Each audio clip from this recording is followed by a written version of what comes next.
I had always believed that homeownership meant the freedom to create a space that felt like mine. My house was my sanctuary, a place of peace after long days of work. That's why, when I moved into my new neighborhood, I carefully arranged everything, inside and out, to reflect my personality. One of the first things I did was place a small flower pot on my front porch. It wasn't anything outrageous, just a simple ceramic pot with a vibrant red geranium, adding a little color to my otherwise plain entryway. But apparently the Homeowners Association, HOA, had other ideas. I found the letter in my mailbox on a Tuesday morning, written in the usual stern, passive-aggressive tone that HOAs seem to have mastered. Violation notice. Unauthorized decorative item on porch. Your residence is in violation of the HOA's aesthetic guidelines. The presence of an unapproved flower pot is against community regulations. You are required to remove it within 48 hours or face a $100 fine. I actually laughed out loud at first. A fine for a flower pot? This had to be a joke, right? But when I looked around my street, I saw other homes with similar flower arrangements, yet none of them had received citations.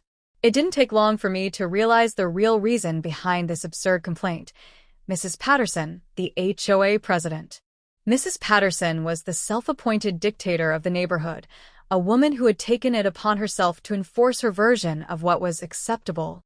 If she didn't like you, you were going to have problems. And unfortunately for me, I had unknowingly made an enemy of her when I declined to sign up for an HOA committee she was organizing. I wasn't going to let some petty, power-hungry woman dictate what I could or couldn't put on my porch. So, instead of backing down, I decided to fight back.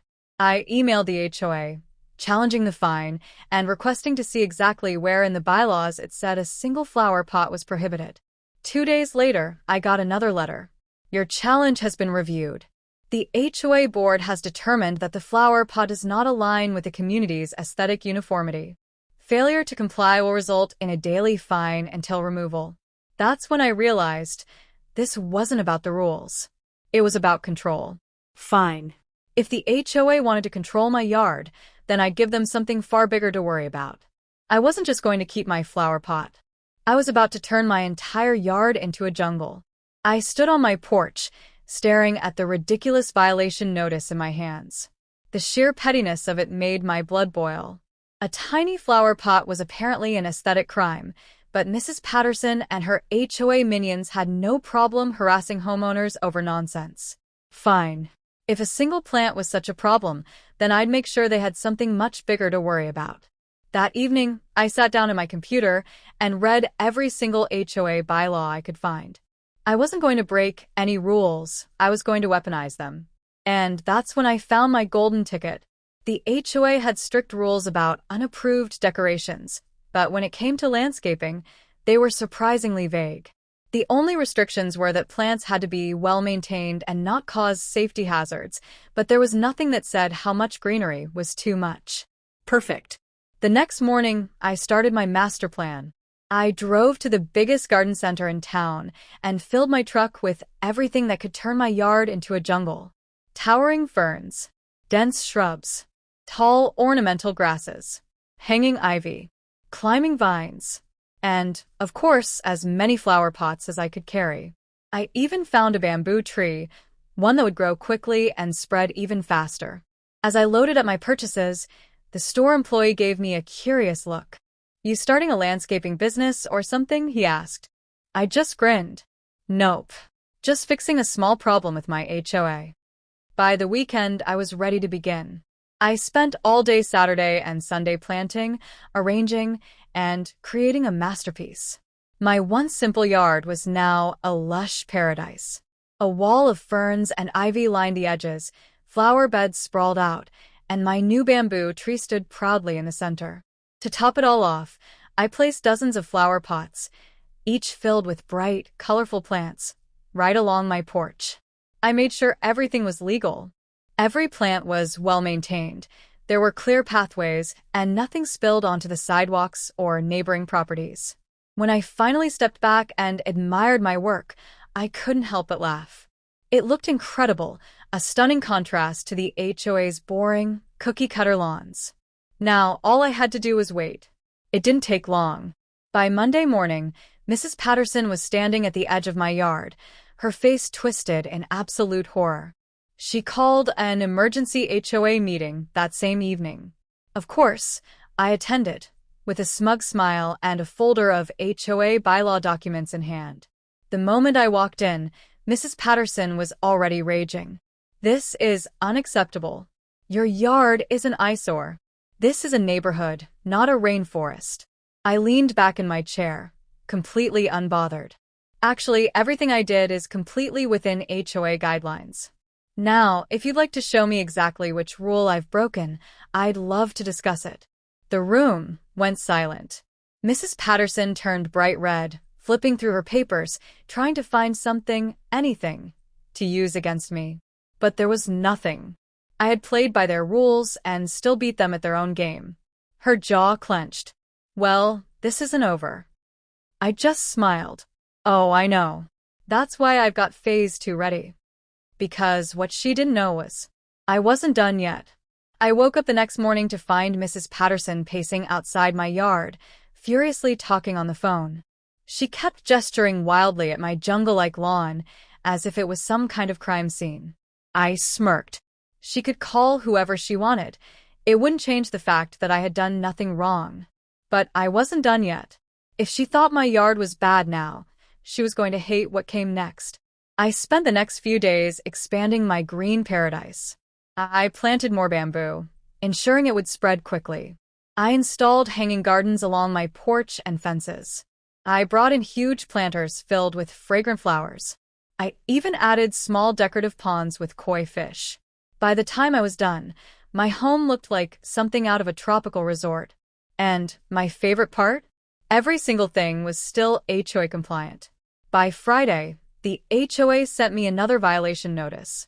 I laughed out loud when I opened it. Violation: excessive landscaping causing a disruption to the neighborhood aesthetic. That was it? That wasn't even a real rule. I took a red marker and wrote a response directly on the notice. "Please cite the specific bylaw I have violated. Otherwise, this notice is invalid." Then I marched straight to the HOA office and slid it under their door. The next day, I got an official summons to an HOA meeting. The second I stepped inside, I saw Mrs. Patterson's smug face. She thought she had me. She dramatically slammed down a folder full of complaints. "Your yard is out of control. The neighbors are complaining. It's an eyesore and ruining the uniformity of the neighborhood." I leaned back in my chair, completely unbothered. "I see. And which specific HOA rule states how many plants I'm allowed to have?" Mrs. Patterson's smugness disappeared instantly. She flipped through her documents, trying to find something, anything, to use against me. But she couldn't, because there was nothing. The HOA's rules were too vague, and they had no legal standing to make me change anything. That's when I decided to twist the knife even deeper. I pulled out a printed petition and slid it across the table. "You know, I actually talked to a lot of our neighbors," I said with a smile. "Turns out, many of them love my yard. So much, so that they'd like the HOA to stop harassing homeowners over landscaping." Mrs. Patterson's face turned pale. In front of her was a list of signatures from over half the neighborhood. "You see," I continued, "if you keep pushing this, you might just find that your little HOA rules are rewritten completely." The room went dead silent. Mrs. Patterson gritted her teeth, but she knew she had lost. "Fine," she hissed. "Enjoy your jungle." I just grinned. "Oh, don't worry. I will. In fact, I was thinking of adding a few more trees." She stormed out of the meeting.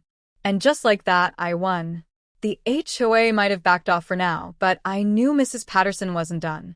She hated that I had outsmarted her. And knowing her, she'd be watching my every move, waiting for a mistake. So, I decided to make her life even harder. With my neighbors now supporting me, I took things up a notch. I added tall fruit trees along the edge of my yard, fully within my property line, but just enough to block Patterson's view of my house.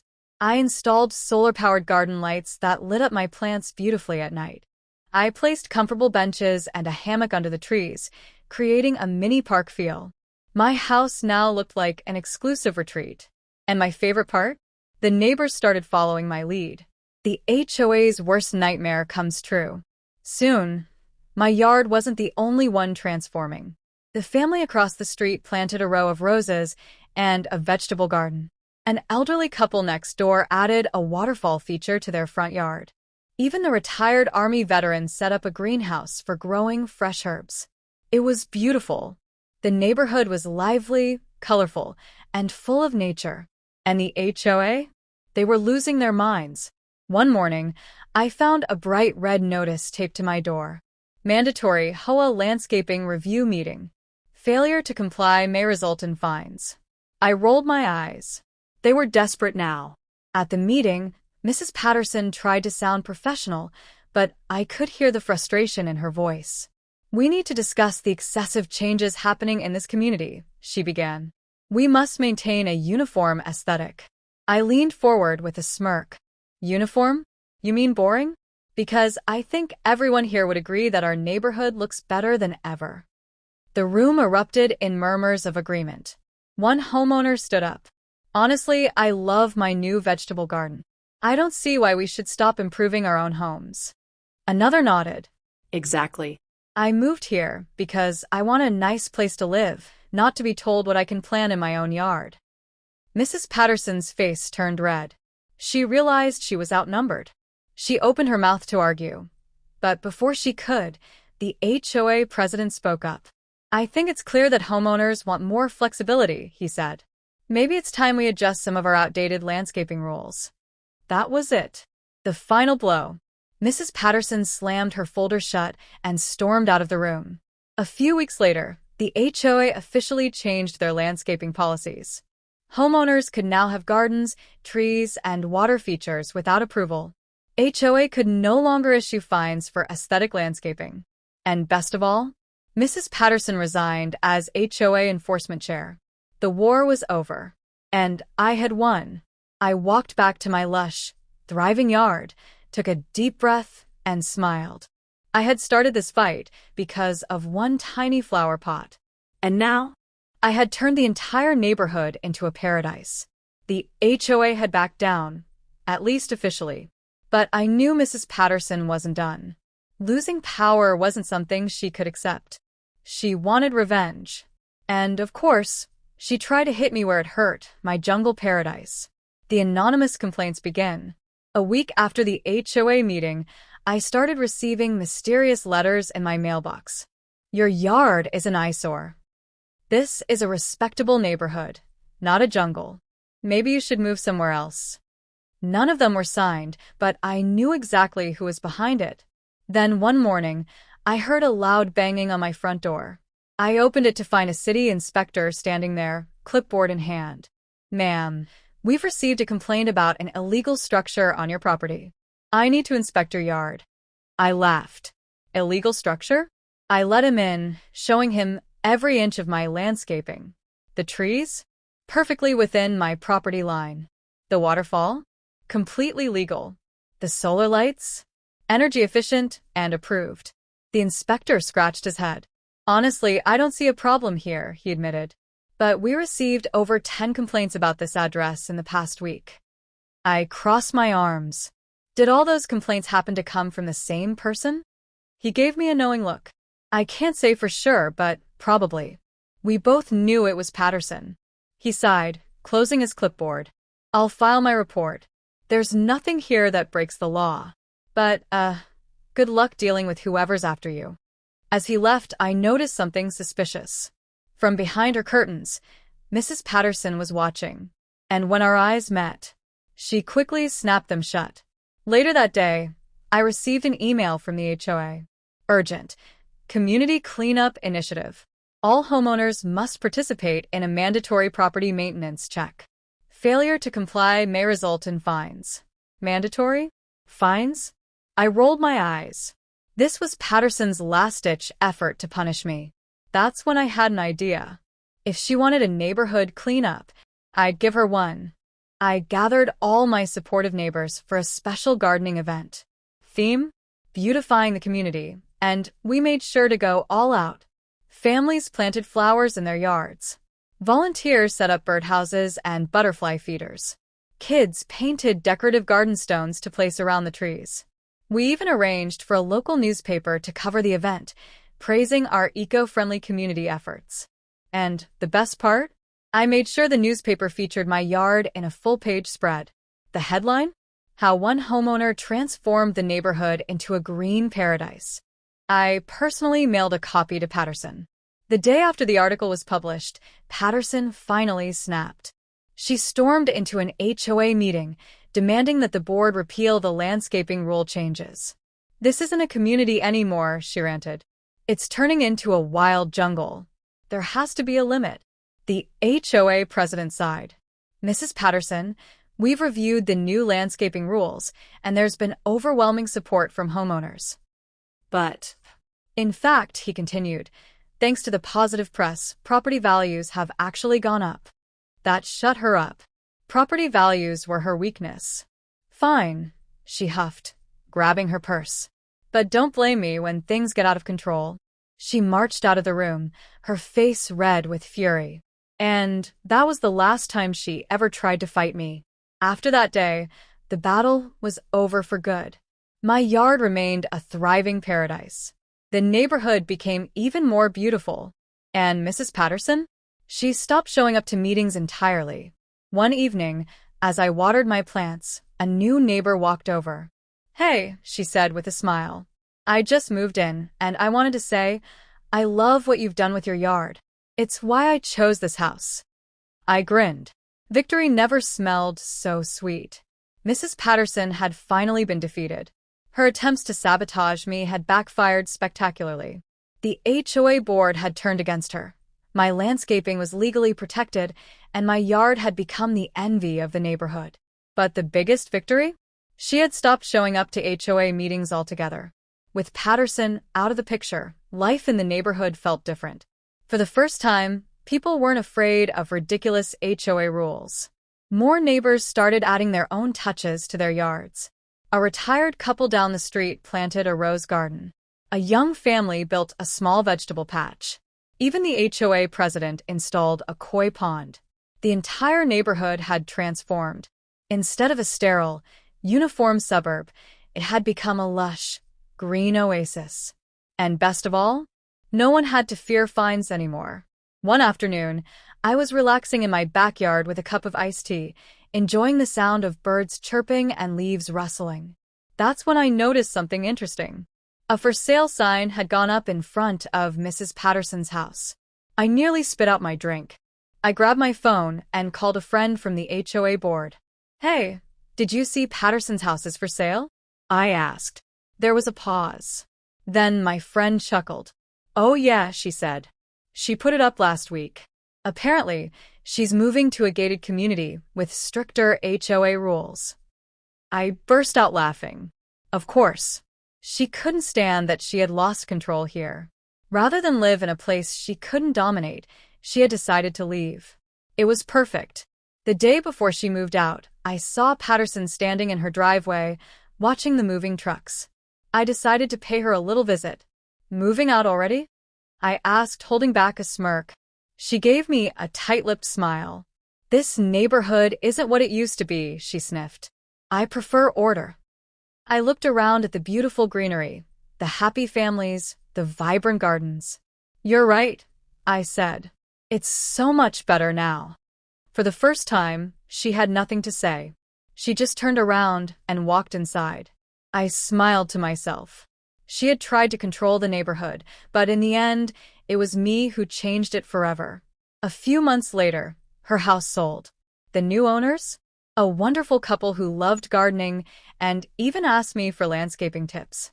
The irony was delicious. With Patterson gone, the HOA finally became reasonable. Fewer pointless fines. Fewer petty complaints. And best of all, no more power-hungry tyrants. Every morning, I'd step into my lush, green paradise, take a deep breath, and smile. Because I had won. And that's how I turned one petty HOA complaint into a full-blown community revolution. Let me know if you need anything else.